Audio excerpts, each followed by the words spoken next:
Pernah nggak sih Anda ngerasa gini, pertengahan bulan gitu, dompet udah mulai kerasa tipis aja, padahal tanggal gajian kayaknya masih jauh banget ya?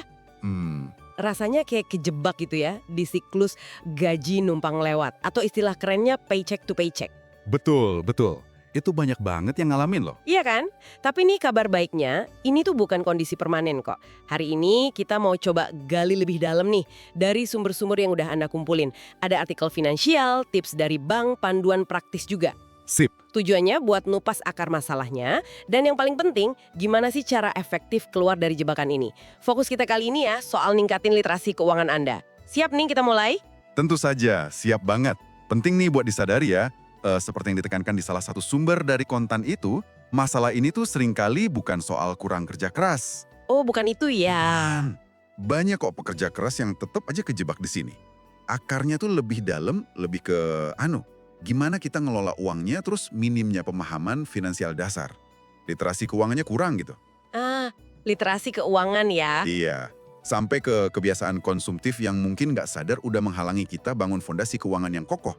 Tapi ya itu tadi, semua ini bisa diubah kok, ada langkah konkretnya. Oke, oke. Mari kita mulai dari kenapanya dulu deh. Kenapa ya banyak orang, mungkin termasuk Anda juga, ngerasa susah banget lepas dari pola hidup dari gaji ke gaji ini? Sumber-sumber Anda tadi kayaknya menyoroti beberapa benang merah yang menarik ya. Benar. Kalau kita coba rangkum ya dari analisis di Finansial, terus artikel Hoki Bank juga, ada beberapa tema besar nih. Pertama yaitu tadi, rendahnya literasi keuangan dan pola pikir.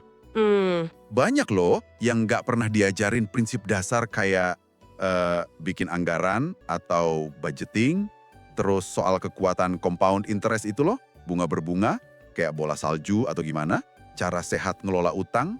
Oh iya ya, itu nggak ada pelajarannya di sekolah ya? Nah itu dia. Ini diperparah lagi sama pola pikir negatif tentang uang. Misalnya ada anggapan keliru kayak uang itu jahat, kayak yang dibahas kontan, itu kan secara nggak sadar bisa bikin kita ngejauh dari peluang finansial. Wah, jadi nggak cuma soal teknis ngitung duit ya, tapi mentalitas juga ngaruh banget ya. Terus, gimana sama kebiasaan sehari-hari? Nah, itu tema kedua, kebiasaan belanja dan gaya hidup. Dorongan buat kepuasan instan, pengen cepet-cepet seneng gitu, sering ngalahin perencanaan jangka panjang. Heeh. Sumber dari Hooki Bank itu secara spesifik nyorot soal gaya hidup yang ya melebihi kemampuan, entah karena gengsi, ikut-ikutan teman, atau ya sekedar keinginan sesaat aja. Contohnya kayak gimana tuh? Ya misalnya belanja impulsif pas lihat diskon gede, padahal barangnya nggak dibutuhin-butuhin amat. Atau keseringan makan di luar, jajan kopi mahal tiap hari, tanpa ada anggaran yang jelas. Kita jadi cenderung beli liabilitas, barang yang nilainya turun, dibanding aset kayak investasi atau properti. Bener juga sih. Terus kayaknya ada faktor ketergantungan juga ya yang disebutin. Tepat sekali. Itu poin ketiga, ketergantungan pada satu sumber pendapatan. Kalau cuma ngandelin gaji bulanan aja, kita jadi rentan banget kalau ada guncangan. Misalnya, amit-amit, kehilangan pekerjaan. Iya betul. Beda kan sama orang yang berhasil bangun kemandirian finansial. Mereka biasanya punya beberapa keran pendapatan. Terus, ada juga anggapan gaji pas-pasan jadi nggak bisa nabung. Itu sering jadi pembenaran. Ah iya, sering denger tuh. Padahal, sumber kayak Genius sama Hoki Bank itu nekanin banget pentingnya memulai kebiasaan nabung. Sekecil apapun nggak masalah, yang penting mulai dulu. Oke, jadi jelas ya karena ada deliterasi keuangan yang kurang, kebiasaan belanja, gaya hidup, sama ketergantungan di satu sumber pendapatan. Nah sekarang, gimana cara praktisnya buat mulai keluar dari siklus ini? Sumber-sumber Anda pasti banyak tipsnya nih. Langkah paling fundamental, yang kayaknya digaungin di hampir semua panduan Anda, termasuk dari sumber yang bahasa Rusia itu, Svoboda od Zarplaty adalah kenali dulu kemana uang Anda pergi. Simpelnya, Anda nggak bisa ngendaliin sesuatu yang nggak Anda ukur. Artinya langkah pertamanya itu melacak pengeluaran ya? Betul banget. Lacak setiap rupiah yang keluar. Minimal sebulan penuh deh. Dan jangan cuma pengeluaran gede ya. Justru yang kecil-kecil itu, kopi di jalan, parkir, jajan cilok mungkin. Haha, iya ya. Semua dicatat ya? Semua. Pakai cara yang paling nyaman aja buat Anda. Mau pakai aplikasi di HP, buku catatan biasa, atau spreadsheet di komputer, bebas. Sumber finansial Gramatnas, yang panduan Rusia satu lagi itu, ngasih tips praktis nih. Apa tuh? Coba deh luangkan 10 menit aja. Buka mutasi rekening bank, e-wallet, selama 30-60 hari terakhir. Terus tandain tuh pengeluaran yang kaget. Misalnya, langganan streaming yang lupa dimatiin, atau impuls beli pas flash sale, atau seringnya pesan makan online. Wah, iya juga ya. Itu yang disebut bocor alus tadi ya. Nah, persis. Sering nggak kerasa, tapi lumayan kalau ditotal. Data ini penting banget jadi dasar rencana keuangan Anda nanti. Oke, sip. Jadi data pengeluaran udah kekumpul nih, abis itu diapain? Langkah krusial kedua, bedakan dengan tegas antara kebutuhan, needs, dan keinginan, wants. Seperti yang dijelasin di Sepoda Tutsar Plati, kebutuhan itu yang esensial buat hidup. Contohnya? Ya, kayak sewa atau cicilan rumah pokok, makan bahan pokok, transportasi kerja, tagihan listrik, air, internet yang dasar. Nah, kalau keinginan itu yang bikin hidup lebih nyaman, tapi sebenarnya nggak wajib-wajib amat. Kayak makan di restoran, nongkrong di kafe gitu ya? Betul. Termasuk langganan hiburan yang macam-macam, beli baju baru padahal lemari udah penuh, atau rokok mungkin bagi yang merokok. Di tahap ini, kudu jujur sama diri sendiri. Sering banget potensi penghematan terbesar itu ada di pos keinginan yang kita suka nyamarin jadi kebutuhan. Bener juga. Kadang kita bilang butuh, padahal cuma pengen ya. Oke, jadi kita udah punya gambaran jelas nih harus kas kita, udah dipisahin juga mana kebutuhan, mana keinginan. Sekarang saatnya bikin peta jalannya ya. Kayaknya banyak sumber Anda ngebahas soal budgeting nih. Metode apa sih yang paling direkomendasiin buat pemula? Nah, metode yang paling sering muncul, karena emang simpel ya, itu dibahas di artikel Bank Mega Syariah, terus juga di panduan kayak Swoboda Adzar Plata sama Finansial Nigramatnas. Namanya metode 50-30-20. Ini cara gampang buat ngelokasin pendapatan bersih bulanan Anda. Oke, 50-30-20. Gimana tuh pembagiannya? Gampang kok. Jadi 50% itu buat kebutuhan, needs. Ini mencakup semua pengeluaran pokok yang tadi udah kita identifikasi. Nah, kalau Anda Muslim, Bank Mega Syariah ngingetin, zakat 2,5% itu masuk di sini ya, kalau penghasilan udah kena nisab. Oke. Penting dicatat nih, kalau ternyata total kebutuhan Anda lebih dari 50% dari gaji bersih, wah, itu alarm. Sinyal kuat buat ngevaluasi lagi pengeluaran atau mungkin gaya hidup. Oke. Terus yang 30%? Nah, 30% itu buat keinginan, wants. Ini dana buat hiburan, hobi, makan di luar, belanja yang nggak pokok. Jadi Anda tetap bisa kok nikmatin hidup, senang-senang, tapi ada batasannya. Ada anggaran yang jelas, gitu. Jadi nggak sengsara-sengsara amat lah ya. Ya dong, yang penting terukur. Oke. Nah, sisa 20%-nya nih. Ini kayaknya bagian paling penting buat keluar dari siklus gaji ke gaji tadi kan? Tepat sekali. Ini dia kuncinya. 20% dialokasikan buat tujuan masa depan. Ini bisa macam-macam. Bisa buat nabung, buat mulai investasi, atau buat lulasin utang yang ada. Prinsip utamanya, bayar diri Anda sendiri dulu. Maksudnya gimana tuh, bayar diri sendiri dulu? Jadi, begitu gaji masuk ke rekening, langsung sisihkan dulu porsi 20% ini sebelum dipakai buat belanja atau bayar tagihan lain. Sumber Swoboda Adzar Plata nyebutnya ini uang yang dilupakan aja buat belanja harian. Jadi aman, nggak kepake. Wah, menarik prinsipnya. Bisa kasih contoh singkat nggak? Misal pendapatan bersihnya katakanlah 8 juta sebulan. Oke, tentu. Dengan gaji bersih 8 juta ya, berarti pos kebutuhan maksimal itu 4 juta. Terus pos keinginan maksimalnya 2,4 juta. Nah, sisanya pos masa depan itu minimal 1,6 juta per bulan. Sip. Ini panduan awal ya. Pasti bisa disesuaikan dikit lah sama kondisi masing-masing.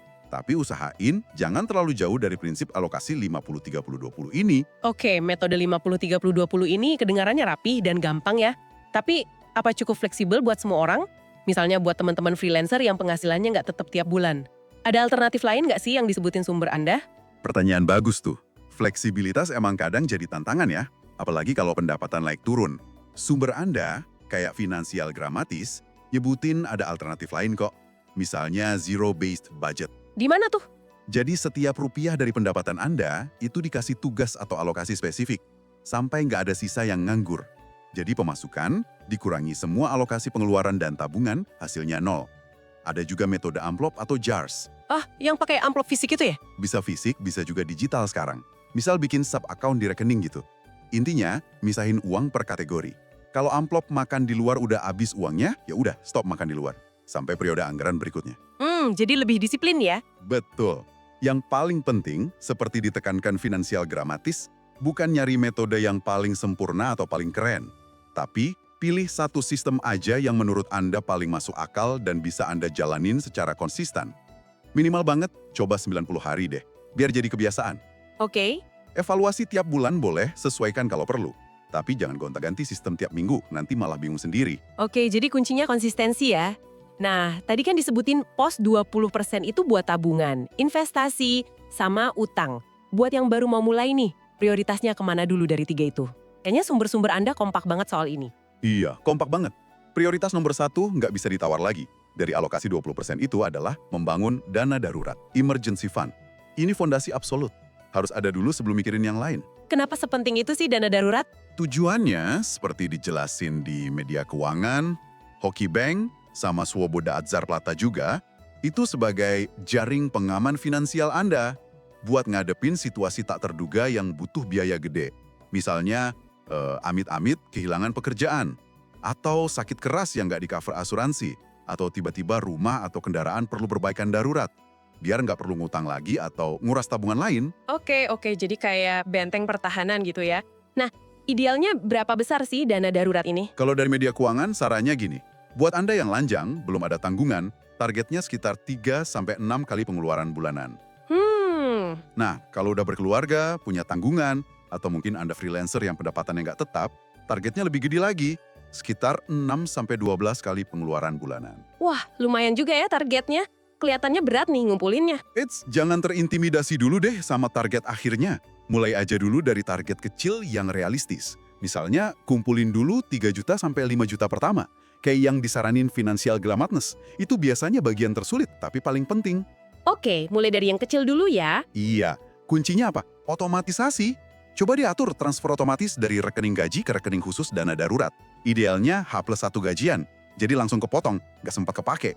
Wah, ide bagus tuh. Di mana sebaiknya disimpannya? Biar aman tapi gampang diambil kalau beneran darurat. Nah, nyimpennya kudu di tempat yang aman, terus mudah diakses pas darurat, tapi juga nggak terlalu gampang tergoda buat dipakai sehari-hari. Pilihannya kata media keuangan dan Swoboda Atsarplata, bisa di rekening tabungan terpisah ya, jangan rekening gaji. Atau deposito jangka pendek, 1-3 bulan gitu. Reksadana pasar uang tadi juga disebut ya? Betul, reksadana pasar uang juga bisa jadi pilihan. Itu kan isinya deposito sama surat utang jangka pendek. Jadi cenderung stabil dan gampang dicairin kalau butuh cepat. Yang penting, ingat ya, ini cuma buat kondisi darurat sungguhan. Oke. Bukan buat liburan, bukan buat beli gadget baru, bahkan bukan buat nambah investasi. Kalau sampai terpaksa kepake, prioritas berikutnya ya harus segera isi ulang lagi dana daruratnya. Oke, sangat jelas nih soal pentingnya dana darurat. Nah, sekarang kita bahas penyakit lainnya nih. Utang, terutama utang konsumtif yang bunganya tinggi banget. Kayak kartu kredit atau pinjol gitu. Gimana ngatasinnya? Wah, utang konsumtif berbunga tinggi itu ibarat pasir hisap finansial ya. Makin lama dibiarin, makin nyeret kita ke bawah. Jadi harus segera diberesin. Panduan dari Swoboda Atsarplata dan Financial Grammatness nyaranin pakai strategi pelunasan yang terencana. Ada metodenya gitu ya? Ada 2 metode yang populer banget nih. Pertama, metode avalanche atau longsoran. Ini fokusnya lunasin utang yang bunganya paling tinggi dulu, sambil tetap bayar minimum untuk utang-utang lainnya. Secara matematis, ini cara paling hemat karena ngurangin total bunga yang kita bayar. Oke, fokus ke bunga tertinggi. Terus yang kedua? Yang kedua, metode snowball atau bola salju. Kalau ini, fokusnya lunasin utang dengan sisa saldo paling kecil dulu. Nggak peduli bunganya berapa. Nah, begitu utang terkecil lunas, dana ekstra yang tadinya buat bayar utang itu dialihkan buat nyerang utang terkecil berikutnya. Jadi kayak bola salju. Makin lama, makin gede dana buat ngelunasinnya. Menarik. Jadi pilihannya antara efisiensi matematis, avalanche, atau lebih ke dorongan motivasi psikologis, snowball ya? Betul banget. Contoh dari Financial Grammatic gini. Misal Anda punya utang paylater sisa 1,8 juta rupiah, bunga 2,5% per bulan, terus kartu kredit sisa 6,5 juta rupiah, bunga 2,75% per bulan, sama cicilan HP sisa 2,7 juta rupiah, bunga 1% per bulan. Oke. Kalau pakai avalanche, Anda bakal serang kartu kredit dulu kan, karena bunganya paling tinggi. Baru paylater, terakhir cicilan HP. Tapi kalau pakai snowball, Anda serang paylater dulu karena saldonya paling kecil. Udah lunas, baru serang cicilan HP, terakhir baru kartu kredit. Jadi tergantung mana yang lebih bikin kita semangat ya? Ya, pilih aja mana yang paling cocok buat memotivasi Anda, biar terus ngelunasin utangnya. Tapi ada satu hal yang paling penting nih, ditekankan banget sama Financial Grammatic. Stop nambah utang baru. Udah, cukup. Kalau perlu, gunting aja kartu kreditnya sementara. Jangan gali lubang tutup lubang terus. Oke, setuju banget stop nambah utang baru ya. Baik, jadi tahapannya lacak pengeluaran, bikin anggaran, bangun dana darurat dulu, terus serang utang berbunga tinggi pakai metode yang dipilih. Wah, fondasinya mulai kelihatan kokoh nih. Nah, setelah itu gimana caranya jaga momentum biar nggak balik lagi ke pola lama? Kebiasaan cerdas apa lagi nih yang perlu dibangun? Anda benar, disiplin sama kebiasaan baru itu jadi kunci selanjutnya. Sumber-sumber Anda punya beberapa tips bagus lagi nih. Pertama, maksimalkan otomatisasi finansial. Kayak yang didorong Bank Mega Syariah dan Swaboda Zat Plata tadi. Yang transfer otomatis itu ya? Iya, otomatisin transfer buat dana darurat, buat cicilan utang prioritas, dan juga buat sinking funds. Nah, sinking funds, apalagi tuh? Kedengerannya keren. Iya, ini sebenarnya simple kok. Sinking funds itu kayak tabungan tujuan gitu. Buat pengeluaran besar, tapi udah bisa diprediksi datangnya kapan. Dijelasin juga di Finansial Gramatis. Contohnya kayak apa? Misalnya biaya mudik lebaran tiap tahun, bayar pajak kendaraan tahunan, kurban pas Idul Adha, atau mungkin kado ulang tahun buat orang tua. Kan udah tahu tuh kira-kira kapan butuhnya dan berapa. Nah, daripada kaget pas waktunya tiba, mending dicicil dari sekarang. Oh, jadi nabung dikit-dikit tiap bulan buat tujuan itu ya? Betul. Sisihkan aja sejumlah kecil tiap bulan ke pos atau rekening terpisah buat masing-masing tujuan itu. Jadi pas waktunya bayar, uangnya udah siap. Nggak perlu ngambil dari dana darurat atau pos lain kan? Ini penting biar arus kas bulanan tetap stabil. Wah, menarik banget ini konsep sinking funds. Jadi kayak nyicil ke diri sendiri buat pengeluaran masa depan ya. Oke, kebiasaan lain apa lagi nih? Terapkan mindful spending. Atau gampangnya, belanja dengan kesadaran penuh. Ini bukan berarti hidup susah atau pelit ya, tapi lebih bijak aja gunain uangnya. Gimana caranya tuh? Contoh-contoh dari Hoki Bank dan Swaboda Zat Plata itu praktis banget. Misalnya, coba deh bawa bekal makan siang ke kantor beberapa kali seminggu. Lumayan kan ngurangin pengeluaran makan di luar? Terus kurangi frekuensi jajan kopi mahal. Mungkin bisa bikin sendiri di rumah. Hehe, ya juga sih. Terus coba terapkan aturan 24 jam sebelum beli barang non-esensial. Jadi kalau kepengen sesuatu, tunda dulu belinya 24 jam. Seringkali setelah ditunda sehari, keinginannya udah hilang kok. Atau cari alternatif hiburan yang lebih murah atau bahkan gratis. Olahraga di taman, baca buku pinjeman, kumpul sama teman di rumah aja. Sip-sip, masuk akal banget. Ada lagi? Ada yang nggak kalah penting. Terus tingkatkan literasi keuangan. Jangan pernah berhenti belajar. Ini ditekankan banget sama Hoki Bank dan Kontan New Trader You. Luangkan waktu buat baca buku, artikel, ikut webinar gratis kalau ada, atau dengerin siniar kayak gini tentang keuangan pribadi. Betul. Semakin Anda paham, semakin baik juga keputusan finansial yang Anda ambil nanti. Hindari bikin keputusan cuma karena emosi sesaat, atau ikut-ikutan teman tanpa riset sendiri. Oke. Nah, gimana kalau udah usaha hemat maksimal nih, udah mindful spending, tapi kok rasanya masih berat aja ya arus kasnya? Masih mepet terus gitu. Kalau optimasi pengeluaran udah mentok, tapi arus kas masih ketat, mungkin emang saatnya mempertimbangkan buat nambah penghasilan. Finansial Gramatik nyaranin buat fokus ke opsi yang realistis dan bisa dimulai cepat. Misalnya apa tuh? Ya, kayak nawarin jasa mikro online, desain grafis simple, nulis caption medsos, nerjemahin dokumen pendek, atau jual barang bekas layak pakai yang numpuk di rumah. Atau manfaatin skill yang Anda punya, bisa ngasih les privat, nawarin jasa servis kecil-kecilan, atau jadi fotografer buat acara kecil. Bisa juga coba bisnis makanan rumahan skala kecil, pakai sistem pre-order gitu. Wah, banyak juga ya idenya. Iya, tipsnya nih, alokasikan sebagian besar hasil sampingan itu buat percepat tujuan finansial utama Anda. Misalnya buat lunasin utang lebih cepat atau nambah dana darurat. Sisanya ya sekitar 30% gitu bolehlah buat reward diri sendiri, biar tetap semangat ngejalaninnya. Oke, jadi ada hasilnya buat dinikmatin juga ya. Nah, pertanyaan terakhir nih soal langkah lanjutan.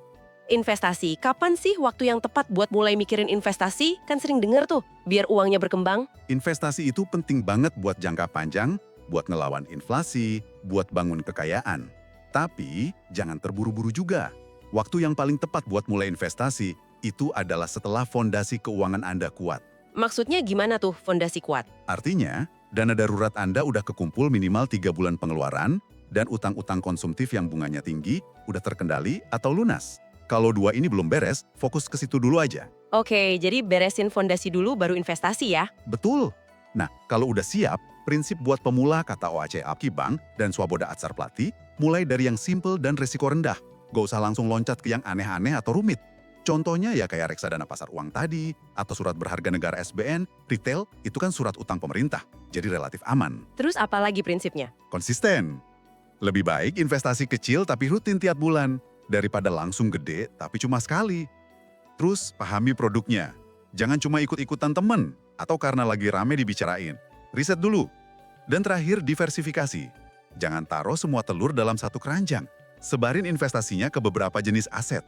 Ingat ya, investasi itu maraton, bukan lari sprint buat cepat kaya. Wah, luar biasa. Pembahasan yang padat banget dan penuh langkah konkret ya. Dengerin semua ini rasanya jadi lebih optimis deh. Kalau keluar dari siklus gaji numpang lewat itu sebenarnya sangat mungkin dilakukan ya. Jadi kalau ditarik kesimpulan nih, apa sih inti terpentingnya? Intinya ya, seperti yang disimpulin dari berbagai sumber Anda tadi, hoki bank, swaboda azar plate, finansial grammatness, bebas dari jerat paycheck to paycheck, itu bukan semata-mata soal seberapa gede gaji Anda, tapi lebih ke membangun sistem pengelolaan uang yang baik dan membentuk kebiasaan finansial yang sehat. Itu kuncinya. Literasi keuangan yang baik jadi dasarnya. Sistem dan kebiasaan ya. Iya, mulai aja dari langkah kecil yang bisa Anda kontrol sekarang juga. Lacak pengeluaran Anda dengan jujur, buat anggaran sederhana yang bisa Anda patuhi kayak 50, 30, 20 tadi. Prioritaskan bangun dana darurat dan lunasin utang berbunga tinggi. Manfaatkan otomatisasi buat nabung biar nggak lupa. Dan jangan pernah berhenti belajar soal uang. Kuncinya cuma satu, konsistensi. Ini perjalanan panjang, nikmati prosesnya, bukan cuma ngejar tujuan akhir yang bisa dicapai dalam semalam. Kembali kendali atas uang kita ya. Bukan malah kita yang dikendalin sama uang. Semoga pembahasan kita berdasarkan sumber-sumber tadi bisa jadi peta jalan yang jelas nih. Dan memotivasi Anda buat mulai langkah pertama. Nah, sebagai penutup nih, terinspirasi dari diskusi kita dan juga panduan finansial Gramatnos, kami mau ninggalin satu pertanyaan buat Anda renungkan lebih lanjut. Pertanyaannya gini, jika Anda bisa berkomitmen buat menerapkan satu aja kebiasaan finansial baru dari yang kita bahas tadi secara konsisten selama 90 hari ke depan, kebiasaan mana nih yang menurut Anda bakal ngasih dampak paling besar buat ketenangan pikiran finansial Anda? Dan kenapa Anda milih kebiasaan itu? Pertanyaan yang bagus banget tuh buat direnungkan. Oke deh, terima kasih banyak sudah menyimak pembahasan mendalam kita kali ini. Sampai jumpa di kesempatan berikutnya ya.